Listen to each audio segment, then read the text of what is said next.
Big clashes at the right time, and Newcastle versus Liverpool is one of them. With the Isak speculation and the history of great battles between these sides in the Premier League, this one feels special but spicy.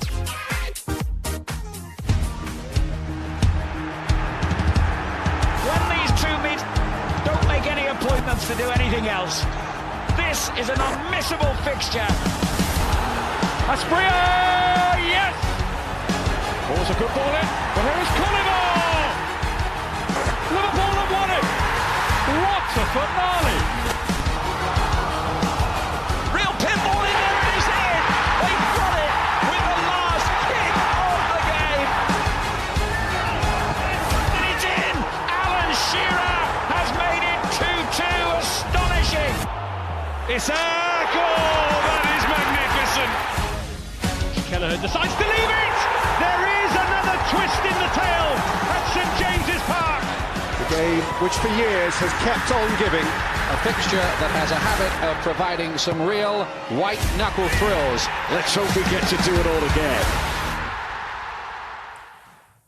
Well, we've got to talk about Alexander Isak. He's featured front and centre there. It's unlikely he's going to feature on Monday night. A very complicated situation, isn't it? Very complicated situation, and handled better from all parties. You know, let's be honest. I mean, it's a dance that's going to be done. It has been done between footballers and clubs, and it will continue to be done. You know, it's a contract. Football's a contractual sport. You know, Isak signed his contract. He was happy to sign his contract when he did, and now he doesn't. He's not happy with that. He wants to move to somewhere else. Newcastle don't want him to go.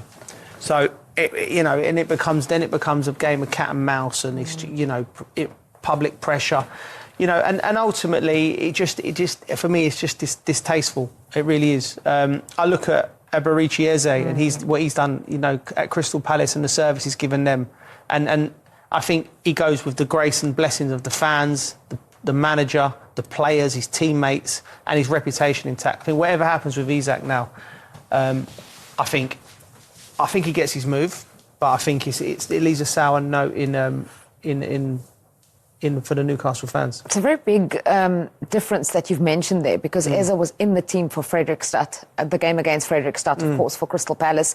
To say goodbye, he leaves in a very different way. As as we heard their manager also mentioning, my player is in training. Oliver Glasner, I'm not sure if you heard him saying, my player is in training. He's here, Mark Gay here as well. Same story. Whereas for Alexander Isak, very clearly, he's at training, but he's not in training. And I suppose for many people, that's really what they can't accept and what they don't like about it, because he's been paid this contract, this big fee that he agreed, as you mentioned, and he's not there for the team when they need him. Yeah, I think it's a sad situation, to be honest, because he's such a fantastic footballer, an amazing goal scorer, especially a club like Newcastle. They appreciate that number 9 figure. Alan Shearer, they love Alan Shearer, this iconic figure up there, and all of a sudden you get someone like an Isak that scores goals and win a trophy. So it just seems like the perfect time to be at the football club. But I do feel like there's ways in which you do things. I think if you put yourself in the fans' shoes, they obviously pay their money to come watch the team, work around the clock to buy their season tickets. And then you've got one of your better players basically saying, I don't want to play for this football club.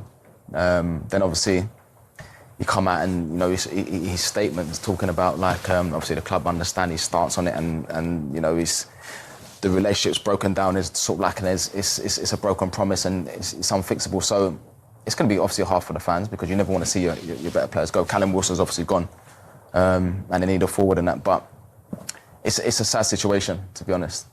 Does that also remind us how important it is as a player that you surround yourself with kind of the right people? Yeah, it is. And it's, listen, agents have a job. They got they got mouths to feed, and every agent will want you to move, because there's a beneficial financial benefit to them. So then your advice is slightly tinged. It's not someone coming from the outside saying, well, listen. And also what I would say with Isak, I don't want to be too judgmental on the lad, right? Because he might have stars in his eyes. He wants to play for Liverpool, and he's a young man, and he thinks this is the only way I can get what I want. And we was all driven young men at one point or another where we're footballers, we're determined, and we want to do it. So that's easily that sort of emotion is easily sort of like manipulated slightly to do that. But I think Isak, whatever the situation, it will end, I think, with him going to Liverpool. And I think when he looks back at it, hopefully he's man in his 30s and his 40s, he'll look back and go, I probably could have handled that better and you'd have done it differently. But we've all done things in our youth which we probably wasn't the right thing to do. But if I was his big brother, I would, and you got 3 years left on his contract, and I say, listen, this ain't a fight you want now. Go and have a year in the Champions League with Newcastle. Maybe you win another trophy, cement your legacy. It might not be Liverpool next summer, but it might be Real Madrid. You don't know where the world will take you, but it's important, and as you get older, I think it's more important you do the right thing.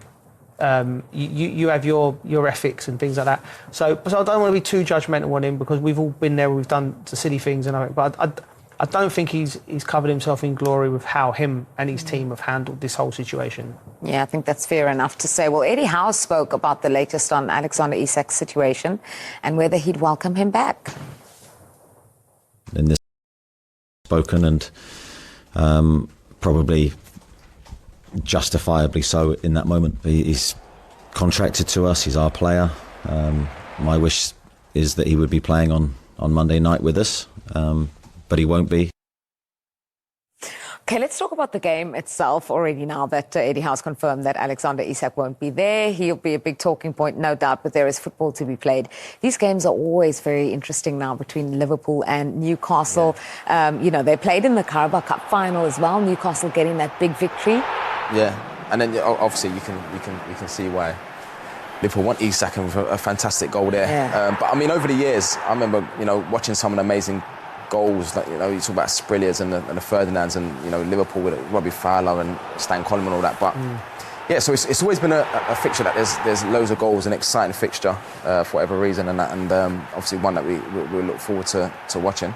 But I think this Liverpool team and the sort of like the quality they've got in those sort of like forward areas with Ekitike, watched him live the other night and he was unbelievable. Really exciting watch. I think we'll score a lot of goals this season, especially about the chances Verts and the two fullbacks, Kirkers and Frimpong.